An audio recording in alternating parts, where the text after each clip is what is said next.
Welcome to the HR on the Offensive podcast, brought to you by Lace Partners.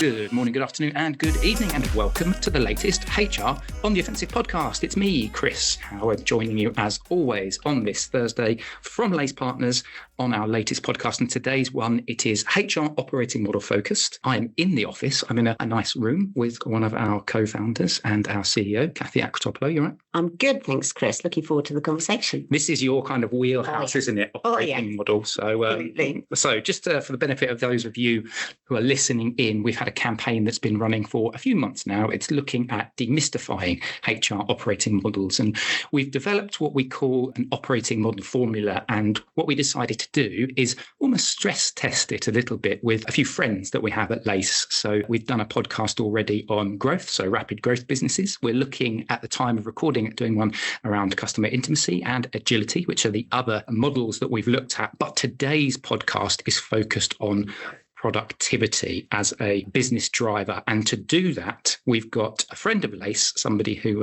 has come along to a couple of our events and we've met at a few things before. It's the wonderful Helen Webb, who is the CPO of WHSmith. Helen, how are you doing? I'm fine. Thanks, Chris. Thank you very much for inviting me on.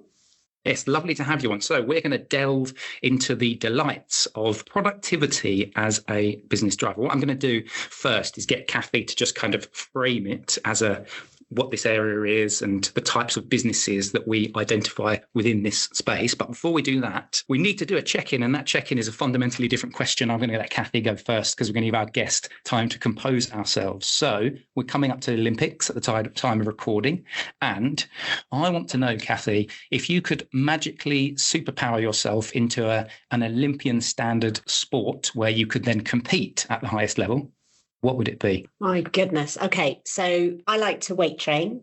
Okay, and it may not look like it, Chris, but I do like to weight train, and it's one of my favourite sort of exercises to do.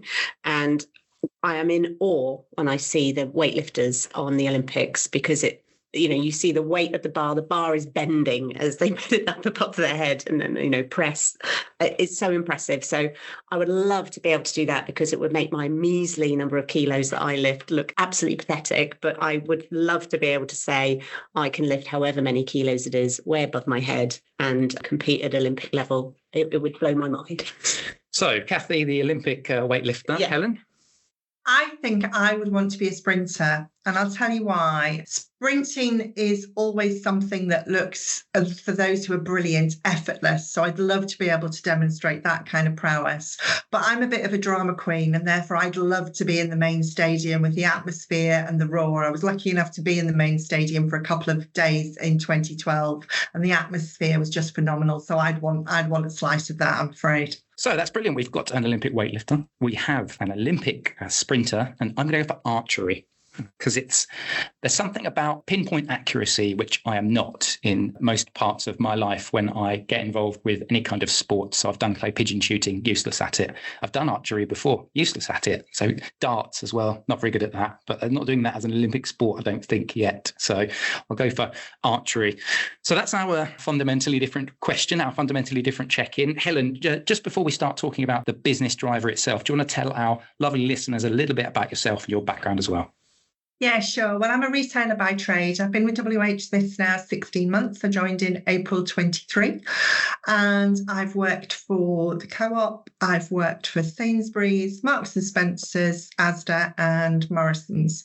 Had a little foray for a couple of years in Aviva into financial services, but not really my bag. I like the cut and thrust of being in a shop. So that's who I am. I've worked in a variety of HR roles, HR disciplines, and I've also worked in line roles as well. So I've done all sorts. Really interesting background, Helen. I love that retail focus of immersing yourself in that customer experience and the drive for productivity, I guess, in that setting, recognizing the nature of the business model that you're operating within, which leads us nicely, I guess, into our HR operating model and I guess the business drivers and the alignment with business drivers. And just for our listeners, if I maybe recap on that component of the model, and then Helen, it would be great to sort of pick your brains on the productivity angle in particular in the context of your retail background. So the way we're looking at HR operating models in our campaign over the last few months is to sort of align to the business drivers, recognizing that HR is there to drive people outcomes for the business, and therefore what the business is trying to achieve is fundamental as to how you then organize yourself and the capabilities you need within HR to do that really well. So our 4 business drivers were around agility. So are you a business that's constantly reshaping, constantly changing, looking therefore to need rapid shifts of direction and pivots, and how do you organise yourself as an HR function to deliver on that? The second is around customer intimacy. And actually, if you're really focused on the customer experience, you differentiate and win by having a differentiated customer experience. How do you, again, align your HR capabilities as a function to achieve that for the business? The third is around a pursuit for growth. So you're in a rapid growth environment. So you're doing a lot of hiring, you're doing a lot of bringing people on board, you're achieving expansion internationally maybe. So that rapid growth is another angle from a business lens.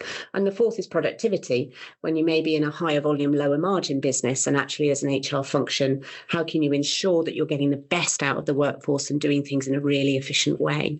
Now, clearly in businesses, there may be more than one lens that is in action here, right? And so it's never just one area of focus, but we wanted to delve into maybe the productivity. I'm sure customer intimacy is also very important in the settings that you've been working in, Helen.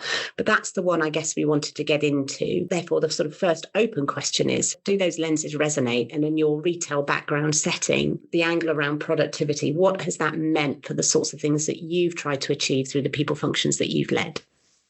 Great question, Cathy. And I'll start with saying, yes, those lenses absolutely resonate. And at various moments in time, then actually they may have a stronger or a weaker influence on what you do on a day-to-day basis. I have been in a number of turnarounds. This isn't one of them, and I'll talk about that in a minute. But I have been in a number of turnarounds before where actually, particularly in food retail, you've got to juggle that transformation lens at the same time as juggling the productivity lens. And if you think about my last role in the co-op, when I started in the co-op, you know, it was headlines all over the daily newspapers on the front pages, not in the business pages. And therefore, there was a big turnaround to be done. But in food retail, when you're making roughly 3 or 4p in a pound, then productivity has to balance with that transformation piece. So it becomes incredibly important how you set yourselves up and how you organise yourselves to deliver those changes in the business, bearing in mind that productivity piece, which you cannot let go of, because it's so easy in retail to lose that focus and then actually lose the profitability of your whole organisation. So yes, it resonates, and I think it's really interesting. Where I am at the minute, the lenses I'm balancing are that growth lens as well as the productivity lens. And for those folk listening to it, many people mistake WHSmith's for just been the high street business, very valuable business, which we are very fond of and love. But we are actually a travel retailer. That's what we talk about ourselves. And we're a global travel retailer. So we operate in 31 countries around the world, and the majority of which is around airports. And often when I talk to people and I remind them that, yes, we are about the high street, but where did they buy their bottle of water and their magazine when they last on a holiday? They'll remember that actually they went to the WHSmith at the airport, and they'll often have been WHSmith in the airport in Spain when they were on their way back from Mallorca or Minorca, or they'll have been in a WHSmith and possibly not known it when they've been in the US, because our US business is growing at the moment at a significant rate. We've got over 300 shops in the US in many different airports, but sometimes doesn't carry the WHSmith logo. So just a little context, which I think is important, because then people will understand when I say I'm talking about the growth lens as well as talking about that productivity lens. Absolutely. And a really interesting business, Helen. And as you say, it's far bigger than that you sort of immediately think of when we think of our sort of experience with WHSmith from a UK retail, high street experience. It's much bigger than that. I guess with your experience at WHSmith and in your previous retail HR leadership roles, what does that environment mean that you've needed to focus on as an HR function, and what sort of conscious decisions have you made around what HR is there to do and the type of value it needs to bring to the business? And nobody will be surprised when you say the first thing you focus on is pay, because that's the most important reason that we're here. It's the foundation. If you're talking about Maslow's hierarchy of needs, it's the foundation of any HR function. It is different in a retail environment for a number of different reasons. A, the volume of people that you've got in your organisation, which is usually high. You're talking about hourly rates of pay, talking about shift payments. It's very easy to get it wrong. So I think anybody coming into a retail organisation, irrespective of context, if you're looking at your HR operating model, you start with pay. Does it work efficiently? Is it simple? Are you getting information out to people as quickly as you possibly can about what they've been paid, what are they owed, etc., etc.? And is that process as lean and as simple as it can be so that people have access to their pay at the right time? It's as correct as it possibly can be. And, most payrolls should run at a 99% accuracy rate. If yours isn't, then you need to think about what you're doing. And I think that also then knocks into what sort of reward function you've got and what resources you put into it, which would be very different than if you're running a hedge fund. Clearly, you need a whole different set of expertise, because when you're talking about pay reviews, 1 penny on an hourly rate can make millions of pounds worth of difference. So that's where you would start, and that's where I would always start. I think where you go next then is actually, what are your strategic priorities? And you decide your strategic priorities based on the business strategic priorities. And when I came into Smiths just over 12 months ago, I've done a lot of work with my team, some of which you've helped with and have been amazing with, I've got to say. But we've looked at what are therefore the strategic objectives of the HR function, and we have organised ourselves accordingly, because it's incredibly important to organise against those, because then I think you make sense to the business, because they can then see how aligned you are and start to question less around the investment they're making in your function, because they A, understand you understand the business, and then B, you've socialised and agreed with everybody from the board down what your strategic priorities are. And for us, that's all around talent and growth. So that's talent acquisition, talent management, talent development, real emphasis on what are those processes in the business, how slick can we make them, how can we automate, and how do they best serve the business. So that's my start of the term. Makes absolute sense, Helen, and I can completely understand why that primary is pay, given that the margins you're operating at, and it can have such a huge influence. And then absolutely hot on the heels of that would be the talent agenda. I'm keen also to sort of explore from an operating model point of view, in the nature of the business that you're in, where you've got a lot of physical sites, and therefore you're sort of, I guess, have a big dependency from a day-to-day people management point of view on your management population, your frontline manager, I guess, the first line management. How do you sort of build that into your operating model in terms of the role they play versus the role that HR plays? And I guess that also gets into sort of the role of operations, if you like, in the business, and where those sort of responsibilities sit for really effective people management. Absolutely. And I think, like many retailers, we're really clear that the people management responsibilities sit with the line manager. We're not as great as we should be. We've got some work to do on actually supporting and educating our teams so that they're the best that they can be. But as with most organisations, we've got a shared service environment for employee relations support. So if somebody's struggling, there is an expert on the end of the line who can help, who can support, and can talk people through. And whilst we've got lots of different sites, often they are under one roof. So as far as Heathrow is concerned, I mean, I should know the number, shouldn't I? But I'm not quite sure how many shops we've got in Heathrow. But it will be something in the region of 30 to 40 shops in Heathrow itself. So actually, when you've got that kind of distribution in a small geographical area, you can have your senior leaders operationally trained to a level that's actually quite a high level. So the general manager for Heathrow is a massive job. You can imagine, and people start to say, gosh, I didn't think there were that many shops. But you start to say, well, how many WHSmith did you see before you checked in your bag? Then how many WHSmiths did you see in the main terminal when you went through airside? And was there a bookshop? And was there a Curiosity? And was there an InMotion? And then when you went out to your gate, did you see a couple more on the way out to the gate? And then people start to appreciate, actually there are multiple shops. So we've invested quite a lot in our senior leaders, and we put efforts in place to support those who are more junior, who actually, because of the shift patterns and the way airports run, might actually be on their own at 11 o'clock at night, or they might actually be on their own at 6 o'clock in the morning, although actually 6 o'clock is usually really busy. It might be 4 o'clock in the morning. So there are always options as to how people get support. But we've got a very lean field team, and I would say that their priorities lie in that talent space, and the data operational leading of the business comes from our operators.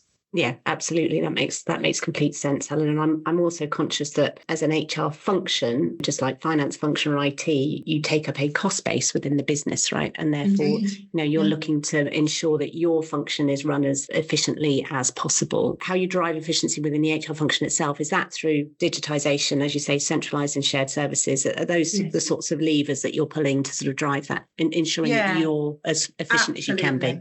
And we have got some basic system needs as well, although we've implemented a new payroll system in the last 18 months, which has been great, and we're now making sure that we're using that to its full capacity, the system as a whole, and just about to implement the recruitment element of that system, which again will make a difference. So I think you've got to be IT savvy as a CPO nowadays. You can't ignore the system piece. But I think what's interesting, you're right about the digitization, and you talk to any of the big consultancies and all they want to talk to you about at the moment is AI, which I've got to say now is starting to grate a little, and I'm sure my colleagues would say the same. I can't tell you how many emails on a day-to-day basis I get with AI as the title.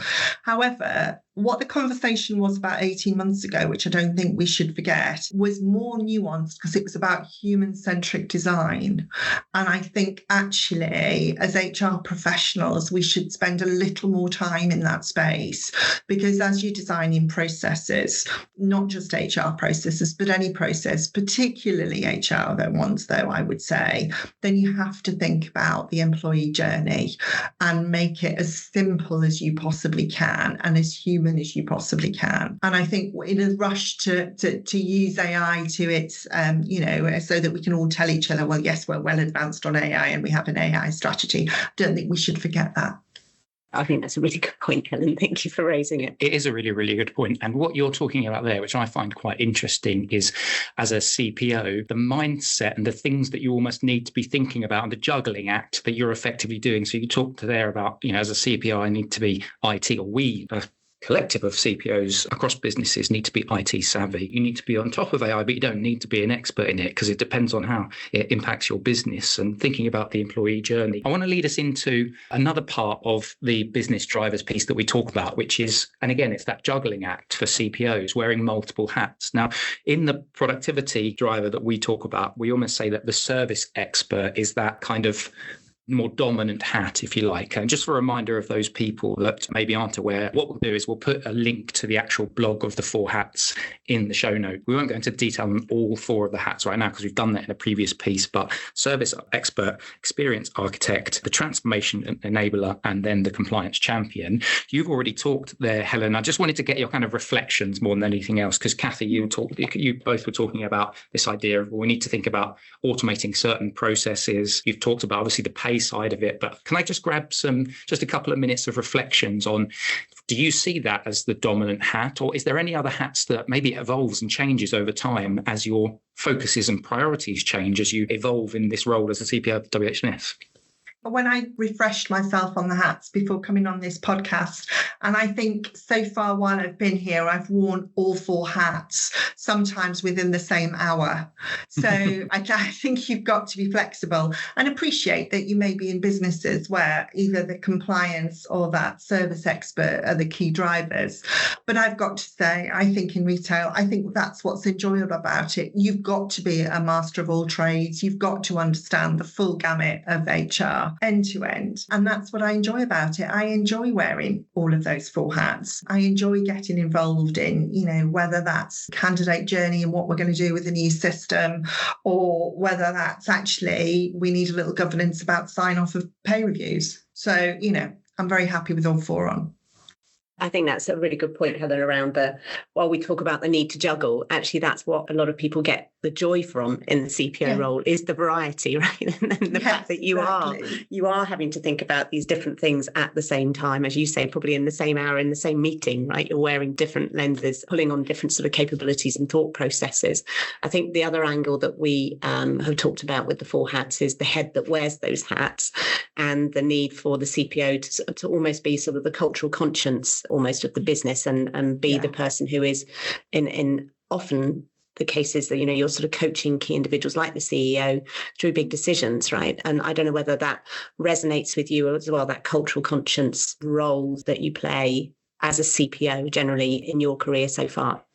Yeah, I think it's a really important role. And I think because I work in a business environment that has thousands of people, and there are different models and different kinds of environment, I think that becomes more and more important, because you have to give the thousands a voice at the table. And in various places, sometimes I've had to put my foot down really very firmly from that perspective. Not here, I have to say, because we talk about our people and actually how they work all the time. And I think, therefore, you've got to be very close to, if you talk about hats you have to wear, you have to be close to the front line. You can't forget it. When I worked at Asda, Archie Norman used to say the tills didn't ring in Asda House.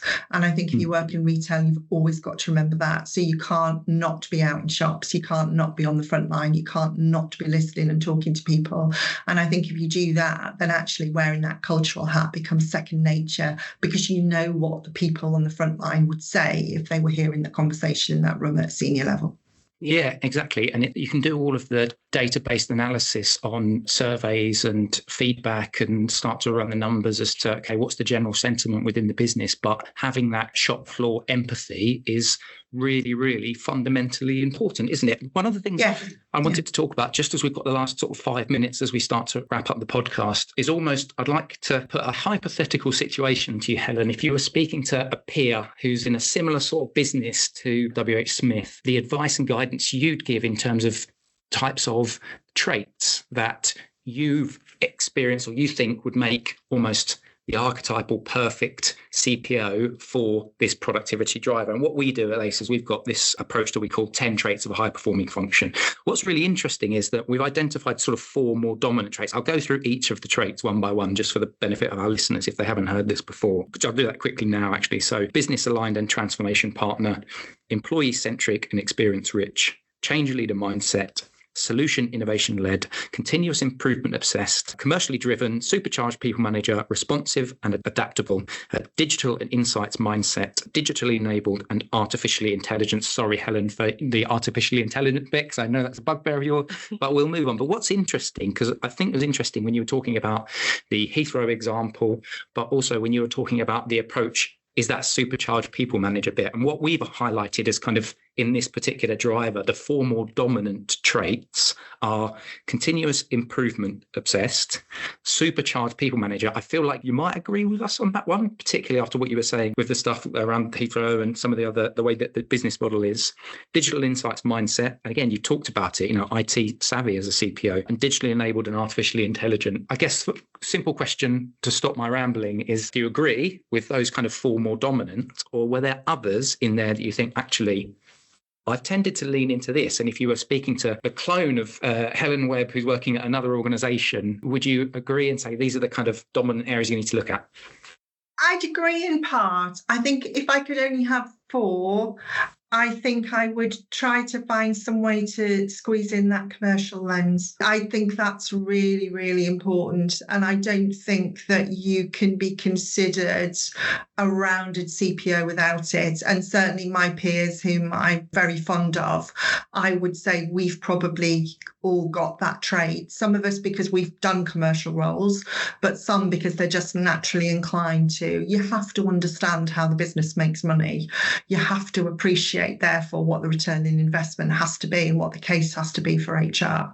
So for me, I'd probably say that I would argue that digital insights piece and your sort of IT savvy is actually one category.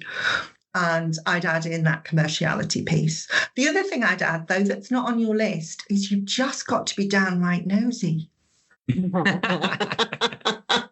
I think that's a great shout, Helen. That's why we love doing podcasts. Yeah. To find out about people. Yeah, we just get on and say, Helen, come on a podcast so we can just find out all about you and your business.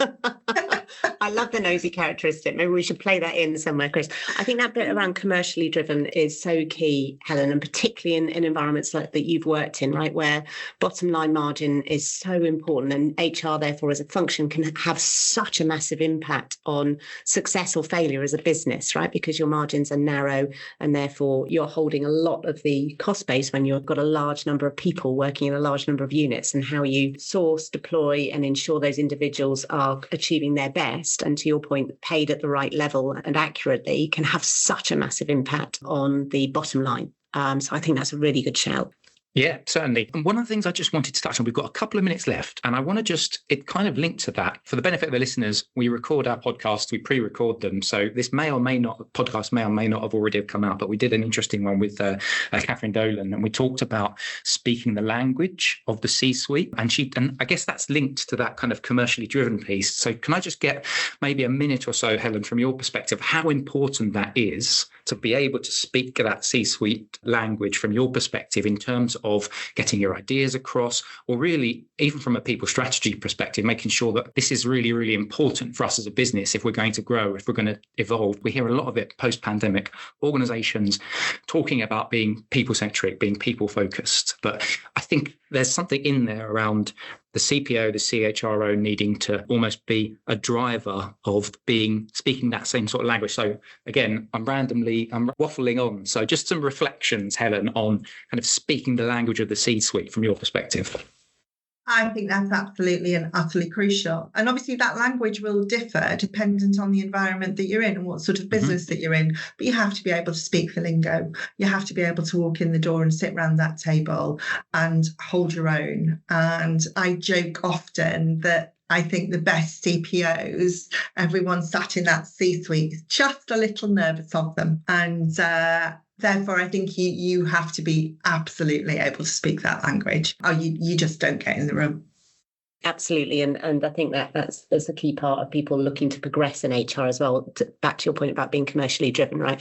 Understanding how the business makes money, understanding the levers that you're influencing as an HR professional in the function to drive commercial value for the organization, and ensuring that, when you're trying to instigate or lead change as a people leader or an HR leader, that you're always taking it back to that commercial lens as well as the people impacts of the change that you're looking to achieve. So I think that's really key. Yeah, absolutely. So we are bang on time at the moment. So I shall call a halt, unfortunately, to today's proceedings, but we'll drag Helen on kicking and screaming for another one of our topics, I'm sure, in the near future. Helen, thank you very much for joining us. My pleasure. Thank you. Cathy, as always, thank you very much. Really great conversation. Thank you very much, Helen. Been lovely to have you both on. I mean, you're on all the time these days, Cathy, but I still enjoy doing these podcasts with you. If you want to find out a little bit more about the four hats, we will put a link to the show notes. You can check out the campaign that we've got. There's a whole host of, as I mentioned before, we're doing a podcast for each of the business drivers. We've got a couple of videos in there talking about some of the challenges within operating models, demystifying it as well, because I feel like to some people, the word HR operating model can mean different things. So we talk a little bit about that as well. If you want to find out about that, go on to Lace Partners website, lacepartners.co.uk/insights, where you can find all of our insights, obviously. But from myself, from Helen, and from Cathy, thank you very much for listening. And hopefully we'll catch you next time on the HR on the Offensive podcast. Bye-bye.